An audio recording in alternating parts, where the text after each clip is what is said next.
Before we get started with today's episode, I want to let you know about our current Design Her Travel newsletter.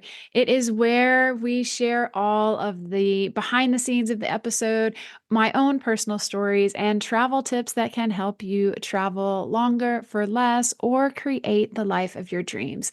It really is a place to connect even more deeply with Design Her Travel, and I would love for you to hop on our weekly newsletter.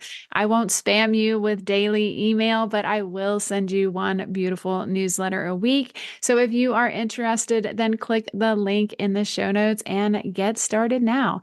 I will see you there.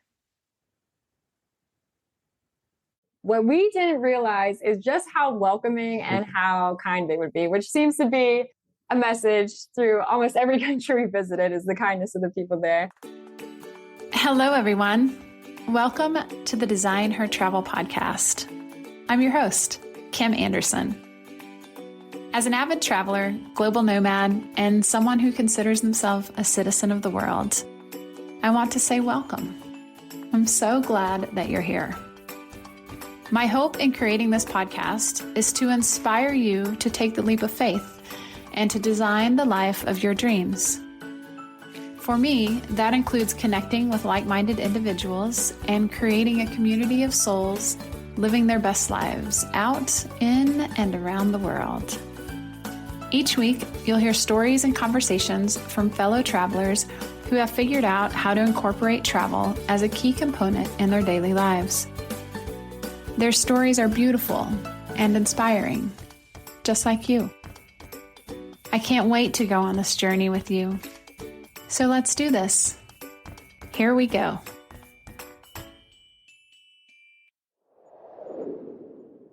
Hello, beautiful soul. Welcome back to the Best of series here at Design Her Travel. I'm your host, Kim Anderson. I am so glad you're here because today's episode is the kind of story that fills you with so much joy, purpose, and possibility that you just might find yourself planning an adventure of your own or finally saying yes to that big dream you've been sitting on. Today, I am speaking with the incredible Hudson and Emily. They are high school sweethearts turned full-time travelers who set out to visit every country in the world. And they are just one country away from finishing that epic goal.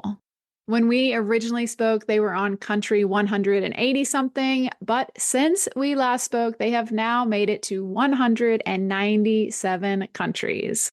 And here is the absolute sweetest twist in their story. They're saving the final country until after the birth of their baby boy, who's due this summer. So they are not only on the cusp of achieving this massive travel milestone, but they are also about to embark on this brand new journey as parents. And it's no surprise that they have no desire to stop traveling. They'll just be doing it as a family of three from now on. Hudson and Emily's story is one of the most uplifting I have ever shared on the podcast. They are truly two of the most positive, grounded, and heart-centered people I know. They are beautiful humans. What makes their journey even more powerful is that it was sparked from deep loss. Hudson's dad passed away unexpectedly, and that moment motivated them to stop waiting and start living. They made a decision to go all in on life, on each other, and on this wild dream of seeing the world together. In this episode, you'll hear how they've built the life they truly love on their own terms. They talk about how they made full-time travel possible, what it means to live a life with intention, and how grief can actually open the door to something beautiful. Their story is proof that life is too short to wait for the perfect time. You get to live all of your wild and craziest dreams now. So if you're needing a reminder that joy, love, and big dreams are still very much out there waiting for you, then this episode is for you. Let's dive back in with Hudson and Emily. Welcome to the show, Hudson and Emily. Thank you for joining me. Thank you so much for having us. We love your podcast, so we're super honored to be here. Thank you. Yeah, and I love your social media. Every post that you show, it always makes me smile. And you guys always are smiling in your posts. And I know that there are hard times on the road, but you do a really great job in conveying the beauty and the joy in that. And so, first off, I want to say thank you for inspiring people every day in your videos. They're amazing. Oh, thank you so much. Yeah. And so, for two people that have travel is like a centerpiece of your relationship, was this always part of what you did in life? Did you grow up in families that traveled? No, actually, we both didn't travel too much, especially not internationally growing up. We had a love for traveling pretty much. I think the first time that we thought about it was freshman year of college. I came up with this project that I had to do a round the world trip. And then M came up with the idea, well, why don't we just start by seeing our country first? So our goal freshman year of college was someday to save up and buy an RV and travel to the 50 states. So that's how we started our love for travel. That's wild. So it was a college project. That was like the genesis was a project. Yeah, so I kind of got to pick what I wanted to do on my project. And I thought the craziest thing would be to do like 10 countries around the world. That's amazing. So it took us from freshman year to 4 years after we got married. We were intentionally saving for this RV trip. So it was like 7 years later from the start of the idea to when we actually took action. Yeah, I don't think we would have ever imagined then that we would want to travel to every country in the world, but I'm thankful for taking small steps, which I love how you talk about that in your podcast of how your dreams can expand over time and like design your life the way you want to, but even just starting small is the best way to start. Yeah. Because when we take the first step, we never know where that's leading, but it's just taking the first step and it allows ourselves to sort of expand who we are and then expand into our dreams. And so, yeah, you guys are definitely in the mode of expansion. It's awesome. And so, let's just start with the couple aspect. So, I like how you were like, we were feeling it out in the whoever I marry phase, And so tell us about traveling as a couple. Since you've been traveling primarily since you were a couple, minus, of course, meeting in the fifth grade, what are some of the ways that you think that has contributed to the strength of your relationship? Well, I always say the number one tip if you're going to travel as a couple is find the most patient and forgiving wife. That helps a lot. To say we definitely have learned to make up quickly when we get in arguments, which we have some funny stories. One was in chocolate factory in Switzerland.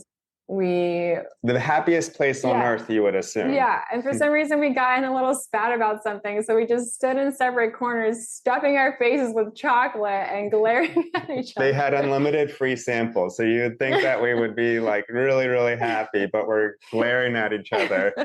So, yeah, I feel like there's just so many moments like that. And then, an hour later, we're like, why were we upset again? And I'm thankful for how travel and being together 24/7 has allowed us to learn to make up quickly.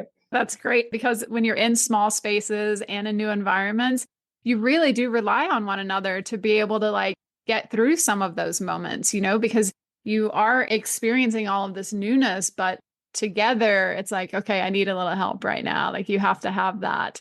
And so as far as, being a couple on the road, like what are the biggest challenges? I always say that if you want to learn, test your relationship, then take a trip together because it really does test your boundaries and you learn a lot about an individual when you are in new environments. So what are some of the challenges that you do face together? We always say that the two things are being rushed or being hangry. When we're hungry or rushed, it always is more likely to lead to an argument. So we try to mitigate that as much as possible, but obviously that's difficult on the road. And somebody recently just said, and I think it's something that we have been trying to enact, is when you're traveling, you're allowed to get one like meltdown or blow up time. So choose it wisely. You'll forgive each other. That's your one like free time, but it gives you a thought to be like, okay, is this actually a big deal? Do I really want to use my one meltdown right now? And then it gives grace for the other person to be like, okay, that was their one meltdown. We can move past that now. I've actually heard that before. Like if you're going to fight, you get one thing to fight about. You can't bring up anything else. That's it. You get one. So it is wise. It's like, is it worth it? It's a great filter. Exactly. Yeah, I think travel has taught us a lot about just like taking the small moments to communicate, because like it can turn into a bigger thing quickly when you're making so many decisions every single day. Like it's not just like you know where you're going to eat and you know where you're going to sleep. You're always deciding it every day. And so I feel like just being like, okay, let me just take a few minutes to understand how you're feeling has helped us a lot and helped us to communicate better through travel. That's fantastic.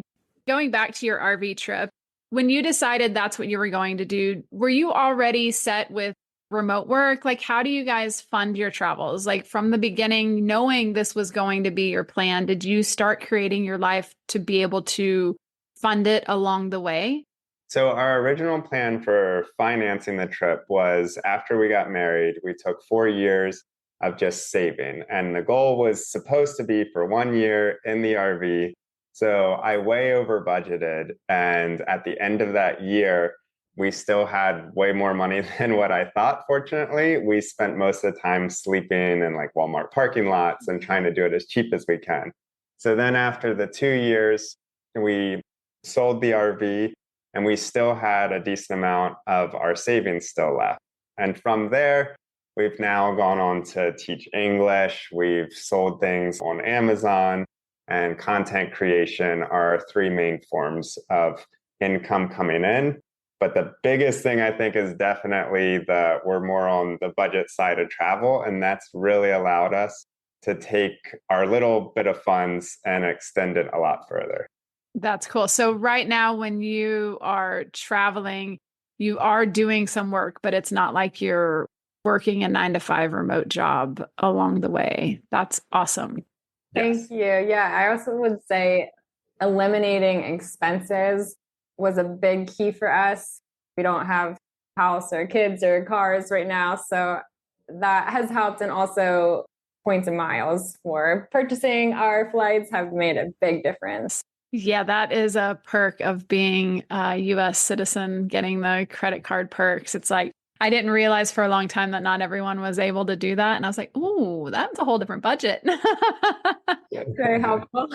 Yeah, very, very helpful. And so you traveled all the 50 states and now you're seeing all of the countries. So what was your motivator for that? And was there a gap between your RV travel to your let's see every country in the world? The motivator behind all of it comes back to a quote that Hud came up with also freshman year, which is think of the stories you want to tell someday, then go out and live them. And it actually was originally think of the stories you want to tell when you're 75, but we had to change that. So we had been saving we got married, we were saving for our RV trip. And then my dad, 3 years into our marriage, he suddenly passed away one night from a heart attack. And so my quote was like that we were trying to live out is think of the stories you want to tell when you're 75, then go out and live them. And he died when he was 55. And it was just a reminder to us that he didn't even get his quote unquote like full life to tell those stories. And it was a motivator for us to not want to waste another day. And so we went from like, this is a fun dream and a plan to what are the things that we would like to tell someday, the stories we want to live and not waste our life. So we decided just kind of jump full into the RV life. And from there, we then afterwards, we moved to Mexico for a little bit just to figure out life. And we started traveling internationally, fell in love with international travel. And it was never our goal to travel to every country. We just kind of kept wanting to see more areas and more areas. And it wasn't until after we hit over 100 countries that we're like, well, maybe we should just continue to see them all. That's great. And so now, is it more strategic the way that you're going about traveling since you are on a mission to see all the countries? Have you put some parameters on that? Have you given yourself a timeline, or is this we're just traveling until we see the countries? Like, how are you guys making that happen? So our goal is to see every country, but there's also countries that we still want to do more in. So it's become a combination of both. So right now we're at 180 countries of our goal. So we only have 17 more, which is really exciting to us. And because of that, when we've been near a country that we've really enjoyed in the past, or there's an opportunity that comes up of, like, for example, we just went back to Ethiopia because we wanted to go to the Omo Valley. So we're taking those opportunities too. So a combination, but we think probably around the beginning of next year, we might finish. If not, that's okay. We're just excited and hoping to eventually see every country. And as far as the goal goes, it was never our goal to set out to count the countries. We just really enjoyed experiencing more of different cultures and places. And then I think something that we've learned along the way of setting the goal is it has helped push us to places that we probably would have otherwise overlooked. If we didn't have this goal to travel to every country, there may have been certain countries that we missed out on that we would have never met the people or had those experiences. So it's cool how we never set out to make it like a goal just to check off the countries. But now, of course, there's certain days that we're like, we would have chose to go to Bora Bora today instead, but it's allowed us to have more unique opportunities to see stuff that we probably otherwise never would have decided to go to. Yeah, I love that. I hadn't considered that perspective where you're like, because you're looking at two countries. If you're faced with, okay, what are the two places we can go to next? Sometimes you might pick the easy route or the one that'd be like, oh, I just want to go hang on the beach or whatever it is, and instead you're like, well, actually, we haven't been to this place yet. So that's a great filter to help decide. Plus, it helps a little bit with the decision fatigue. Yeah. You're like, all right, new or old? Here we go. So tell me about some of those countries that you might not have chosen that have just sort of blown your mind or exceeded your expectations or made you just say, yes, we have made the right decision. One recently was South Sudan. We're sharing about that right on Instagram because we just loved the people there. We camped with a Mandari tribe. I'm sure you've seen lots of people go there. They're nicknamed the cow tribe because they highly value their cows. And so what we didn't realize is just how welcoming and how kind they would be, which seems to be a message through almost every country we visited, is the kindness of the people there. But they were so welcoming. And experience, if you would have told me even a few years ago, I would have never imagined that I would have, is getting to participate in their culture of showering in cow pee because they don't have any water sources near them. So to get clean, they just wait until a cow starts peeing and they run and duck underneath of it. And the guys like it because it dyes their hair orange if you do it enough. So I wasn't planning on participating. I wanted to make sure this wasn't just a thing they tell the tourists, like, oh, yeah, go shower under the cow pee. But when you're in somebody's culture, that's what they offered. Em said yes right away. And then I'm like, well, I guess I can't be the one who goes, no, I'm okay. So yeah, it was warm. I was trying to convince myself it was refreshing until it got into my eyes and mouth. I am trying so hard not to laugh. Okay, so did you feel cleaner afterwards? For a few seconds until I got the scent of it. And then I was like, what did I just do? You forget afterwards you're kind of smiling and everything, trying to keep your mouth closed. But then afterwards, like both of us, when we start talking, that's when you get the taste. And there's nowhere to wash there's no water. So. Yeah, that's wild. I don't know if I would do that. I say I don't know. There's like that pressure of try it. Maybe they're onto something. But if it dyes your hair, then that's pretty intense. By myself, then I don't know if I would participate.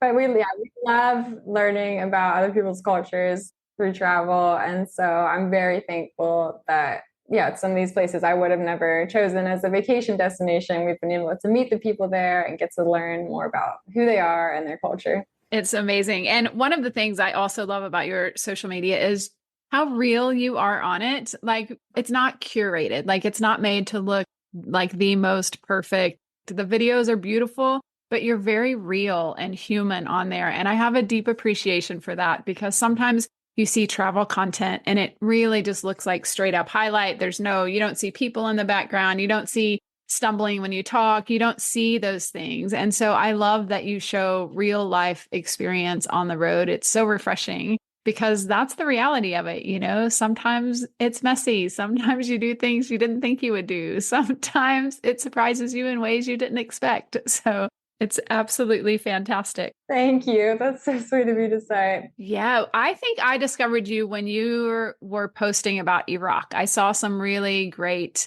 videos because it's recently come under my radar of I really didn't realize that they had a whole tourism industry going on, especially I've been in America for the last handful of years. And so it's really, you just don't see that information until you're out in the world. And so for those who might not know, tell us a little bit about what your experience was in that country. Iraq is incredible because it is more new that they are putting emphasis on international tourism. So even with the e-visa now is easier to receive. And they have some of the most incredible history in the world. Places like Babylon, ancient Nineveh. They have Karbala, which is one of the holiest sites for Islam. And so there's so much there that's packed into this country that has, till recent years, hasn't really been an international destination. Yeah, talking about welcoming people, I don't think we've ever taken so many pictures with people as we did, especially in Mosul in the north, because they were under control of ISIS for 3 years. And so to have like tourism come back, they said, is a sign of hope for them.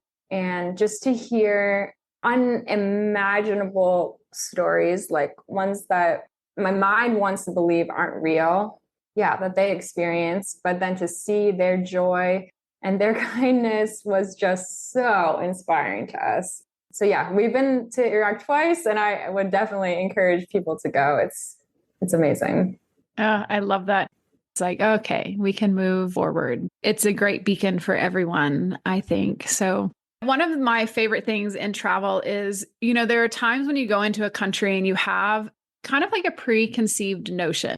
Like you expect it to be a certain way and you get there and it's totally not that way at all. So do you guys have any sort of memorable experiences like that? Like, are there any places where you're like, I don't know, and then it was totally opposite?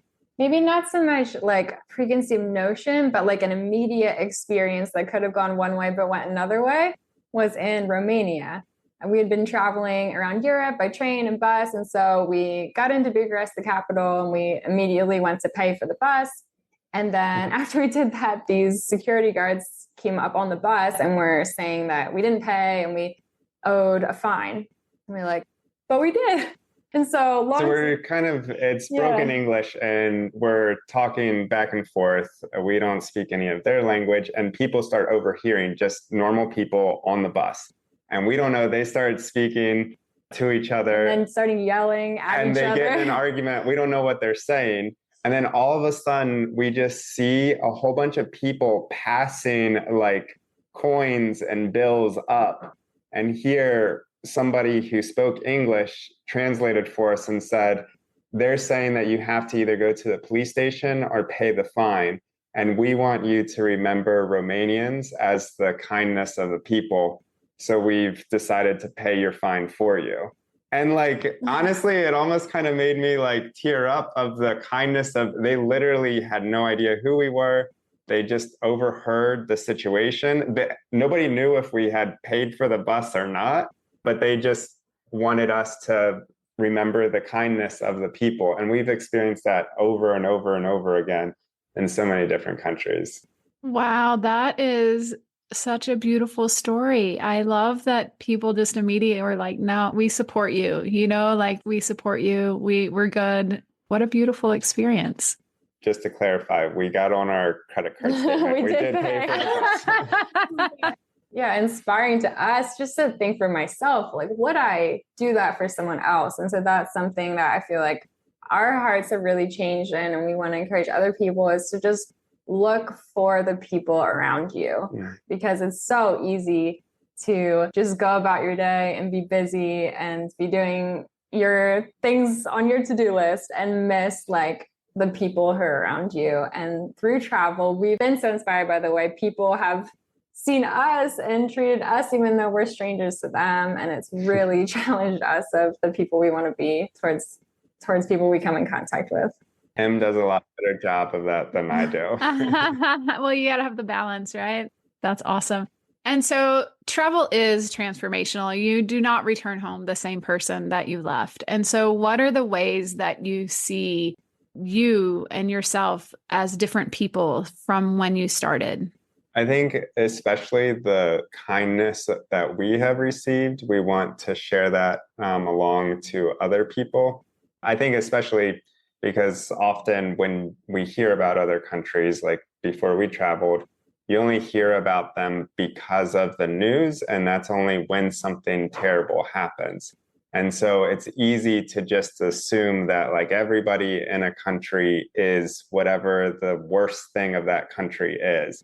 And when you travel there and you meet the people who go out of their way time and time again to invite us for tea or to their home, to realize that like we are all just people, all just looking to be loved, all just trying to do the best that we can. I think that's the biggest takeaway that we've had from travel is we've experienced so much kindness and we want to share that with others. And I love that your podcast is a cornerstone of that. I feel like that's come up so many times of just like, yeah, people around the world might be different at like face value, but like we really are so much the same at heart. And I love that you communicate that through your podcast.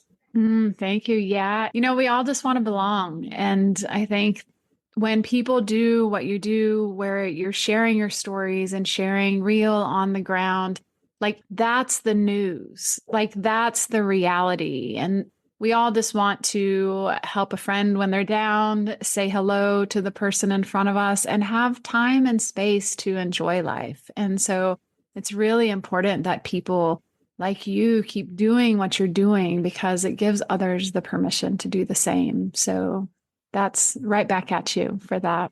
And so now that you are in this amazing, you're living this extraordinary life and your dreams are expanding and who you are is expanding, what do you see? Like, what's the vision that you hold for the future? Are you planning towards the moment when you've reached all the countries? Are you really just in it for the moment as you are now? Or do you have some sort of dreams beginning to take shape through that? Our goal always was just to live out Hud's quote, think of the stories you want to tell someday, then go out and live them. And so thankfully that's allowed us to be present with where we're at, while also like dreaming of what we look forward to in the future. So I hope that that will always continue. I think it will look different. Like we would love to have a family after we're finished with this goal. We're looking forward to having a closet. Yeah, and a closet would be nice. But we hope that that will continue, just like to continue to think of what those stories are and to live that out. And so that's what I would encourage people is just to like step back and be like, it might not be traveling to every country as possible right now, but what is like a goal that you would hope to tell and, when you're 75, and what's a small step that you can take towards that?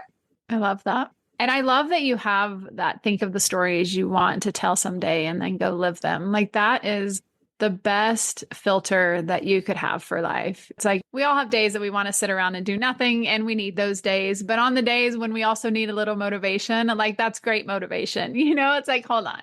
Another day of this nothing is not going to be the story I want to tell later in life. And that you guys are fantastic content creators. I love all of your videos. I love what you're doing. So do you have backgrounds in this? Are these skills that have developed along the way? Tell us a little bit about that because you have huge followings. You do such great work. So how has that evolved? Well, we both have our backgrounds in marketing. We both have our MBAs, so business backgrounds. But you make us sound way cooler than we are because we do not feel that. So we don't use our degrees at all of what we went for and never had pictured that we would be traveling around, that we would be English teachers.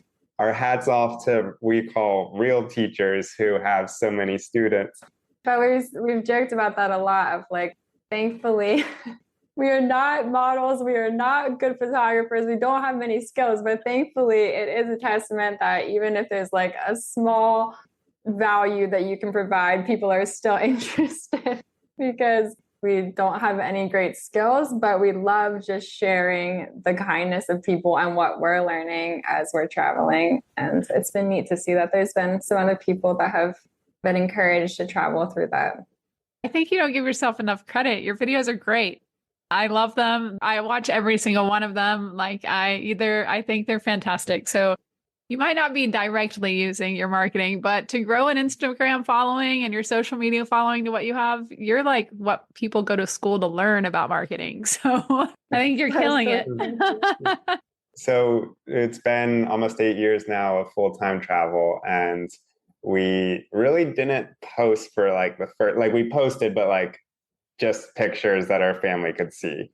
So it hasn't been till the past like 2, maybe 3 years now that we finally build up enough courage to be like, we should maybe share a little bit of what we're experiencing. So we're still learning a lot, still very awkward on camera, but we hope mainly just to highlight the kindness of people and the beauty of the world. And so tell me a little bit about how you break down your days, because you do have work to do and you do have elements of posting, not posting, traveling, and full-time travel is a full-time job. A lot of people don't realize how much planning goes into it, especially when you're in countries that you have to like search for Wi-Fi or do all of these things. So what does your typical day look like? How do you break up your work weeks? Tell us a little bit about that. Well, since every day is different, the system that we've settled on is bucket time management, because sometimes you might have to be up at 4 in the morning for a flight and then your whole schedule is off. So we basically don't have set times in a day. Like this is our wake up time, this is our bedtime, because that's changing It's literally impossible. every day. But what we've tried to do is say, how many hours do we need for planning? How many hours do we need for videos? And then just try to find the time in the days to use those little buckets of time. Gotcha. Because you do produce a lot of videos and content. So do you spend a lot of hours in a week doing that? Yes, way more hours than it probably should take. We're always learning as we go. But yeah, I mean, I would say it's definitely been a full-time job. And then thankfully, we've learned kind of because this past year, we got worn out. We traveled to majority of the most dangerous countries in the world over the past 12 months. And so it got to be too much with like working so much too. So we've taken like right now, we're taking like a couple weeks just to be like, this is our full work time and normal schedule time, which having a schedule is very underrated. We love it. And then, planning the next leg, and then we'll get back on the road and kind of go more full days of travel with the work. Yeah, that makes sense. I'm always impressed with people that manage to eke out their content and do these things while they're traveling full time, because I find it quite challenging because I can't laser focus the way I need to, and it takes me twice as long. So I'm a little more like build in the work times, because otherwise I spend so much more time just trying to get in the zone of like focus. And as a right. fellow traveler, we feel so bad saying that we're burnout because we know we don't have nearly the responsibilities that other people have who have families or like twice as many jobs. But we realize that we should take breaks as well too. Yeah, there's always someone who's doing more, whether it's travel or parenting or working multiple jobs. Yeah, but the reality is like full-time travel, it's hard. I mean, yes, the rewards way outweigh it, but it takes when you're constantly like looking for the place to sleep, looking how to get from A to B, finding all the logistics, like all of that, it takes time. So sometimes you need a decompression time to be able to like, all right, I don't have to look for another accommodation for 5 days. Like that feels so luxurious. And so I looked at your map before we hopped on when I was reading about your story. So the countries you have left are kind of spread all over. So do you have a game plan? Like, how do you guys plan out your strategy for ticking off those countries? So we pretty much go based on we try to plan a couple months at a time. And so the big flights are usually the biggest expenses. So we look for deals for that. And then with the upcoming countries, I'm excited because a lot of them, they are all over, but the biggest chunk that we have is in the South Pacific.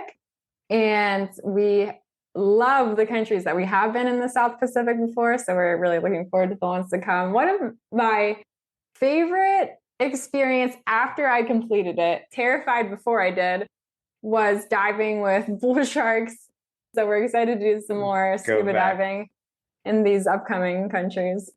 Oh, yeah, the South Pacific. I mean, it's kind of like, I might be a little biased, but it's almost like saving the best for last. After all of these challenging countries, you're like, I can cruise in the South Pacific for a while. That was part of the plan, is get through some of the more difficult countries last year. We have time for one more question before we move into the lightning round. And so you guys have lived and are living an adventurous life, and you've been doing it for a long time now, and you're young and you are inspiring so many people. But there are still people that have dreams that are super afraid to take the leap. What would you say to someone who looks at you and thinks, I could never do that? Like, what would you say to help them find that bravery within themselves? I think I forget who said it, but they basically said that every big dream starts with 3 steps, and it dream it, plan it, do it. And when we make it that simple, I think sometimes it could be like, for us, our goal to travel to every country was never that goal. It was just to start with the first step, and that was to see more of our own country. And so we dreamed it to do that and then planned it. It took us 4 years to save for what we thought that we needed, and then just go out and do it. Ultimately, you can dream and plan as much as you want, but if you never book the ticket or you never take that first step, it won't ever happen.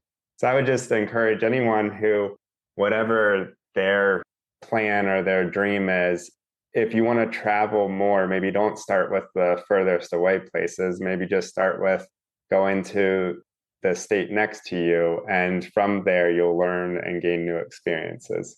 I love that. It's dream, plan, do. I mean, want to break it down to simple terms? There you go.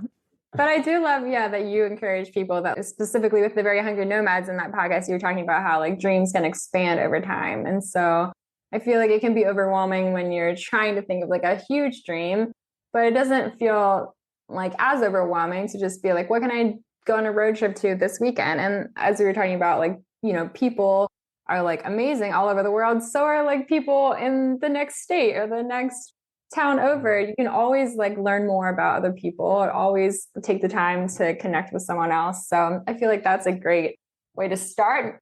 I'm thankful how travel has changed my heart in that. I didn't do a good job of that necessarily before we started traveling, but I hope that that will continue now after we finish. I love that. It's so well said. It can just be the town next door or the state next to you. It's just a little bit of expansion, a little bit of just doing it. It's like go to a restaurant in the town over that you normally might not. Just takes that tiny little bitty step. So that's awesome. And so with that, let's move into the lightning round. So we have 4 quick questions. Where are you currently in the world? Currently in the US, I'm taking our own advice and taking a little bit of a break to catch up on work and planning. Our last area that we were in was the Galapagos. Oh, that's awesome. And so what is a travel tip? Usually I say for your current location, but if you would like to say the Galapagos, then feel free. I think if you're going to the Galapagos, animals, just enjoy the wildlife there. It's amazing to see how they're not afraid of people. So you can get real, genuine interactions with penguins and the most amazing tortoises and everything. That's cool. It's wild that they're not afraid of people. Like that's a whole different world. And then the second question is, what is a book that has inspired you to live this extraordinary life? Love Does by Bob Goff. He has incredible stories, and it just motivated us to be like, I want to go out and like live. And he really, and his stories inspire us to do that. I love that. And the title is great. Love Does. And question number 3 is what is something, well, you guys travel full time, so you have all of your stuff with you, but what is something that you can't live without? Like there's no way you would ever leave without this. She's laughing at me because this is, I might have a problem of making sure that all of our things are charged. It probably stems back to the RV days. So a battery pack, that's something that it's sad to say that you can't live without your phone, but it has all of our addresses and bookings and flights and stuff on it. So I always make sure that we're charged. There's got to be some sort of phobia for not having things charged. Oh, I wonder. That's a good, I'm going to look that up. Is there a phobia for uncharged electronics? There has to be. There has to be now. If not, I invented it. Well, I'll look it up. If I find the answer, I'll let you know. And then the last question is, what is on the top of your bucket list for adventures or destinations? My favorite has been French Polynesia and specifically swimming with humpback whales. I would highly recommend that. Our first time on safari was Kenya. We had an amazing, amazing time. So Kenya, Tanzania combined was definitely my bucket list destination. And so where can people find you and connect with you online? Instagram is our main channel, but all of them on social media are Hudson and Emily, just our names. All one word. Yeah, fantastic. Well, thank you so much for sharing your story, sharing your love, sharing your adventures with all of us. It's such a pleasure to witness your smiles every single time. I know that when I see you on Instagram, if I close my eyes and think, I see your smiles. So thank you for sharing your happiness and your joy and your life with all of us. It's such a pleasure. Thank you. I'm so honored to be on. Yeah, thank you and happy travels. There is so much about Hudson and Emily's story that I love, and here are the key takeaways. Number 1, you never know where a college project may lead. The seed for Hudson and Emily's adventurous life started with just such a project. Number 2, traveling as a couple can be challenging at times. Taking small moments each day to communicate and to make sure you're on the same page helps prevent any disagreements along the way. Number 3, setting the goal of traveling to each country can push you to visit places you might have overlooked otherwise. Number 4, taking time to see the people around you every day can be the greatest gift. You don't have to travel to adopt this, but taking time to say hello and make connections with the people you meet every day can make the mundane magical. Number 5, we're all just people looking to be loved. Number 6, every dream starts with 3 steps: dream, plan, and do. Number 7, think of the stories you want to tell someday and then go out and live them. The quote that I would like to leave you with today is from James Baldwin. And he said, "I met a lot of people in Europe. I even encountered myself." I love that so much because here at the Design Her Travel podcast, we talk a lot about the transformational power of travel. And just as Hudson and Emily shared today, their dreams expand the more that they continue to step into their yes. The more that they continue to live and design a life that's truly theirs, the more that their dreams expand, their desires expand, and the possibilities expand. I love what they are doing in the world, and their smiles are a true testament to what life is like when you experience the joy of it every single day. And that's not negating that there are challenges along the way and times that are not easy. But through that difficulty, we always come out a little bit better, a little bit more expanded, a little bit more loving, and a little bit more capable of living our way into an even greater dream. I hope that you found as much inspiration in Hudson and Emily's story as I did today. Until next time, my friends. Thank you so much for showing up and listening to this episode. I know that there are so many things in life that you could be doing right now. And so it means a lot to me that you're here. There are so many more episodes coming your way. So if you enjoyed the show, please take a moment to review and follow us on Apple or Spotify or wherever you get your podcasts. And if you know someone who might like to hear it, please share. Those little acts of kindness mean a lot and help more than you know. I appreciate your time and getting the opportunity to share this moment. I'd love to hear more from you. I'd love to connect, so reach out on social. You can find me on Instagram at Seafaring Wanderer. That's SeafaringWanderer.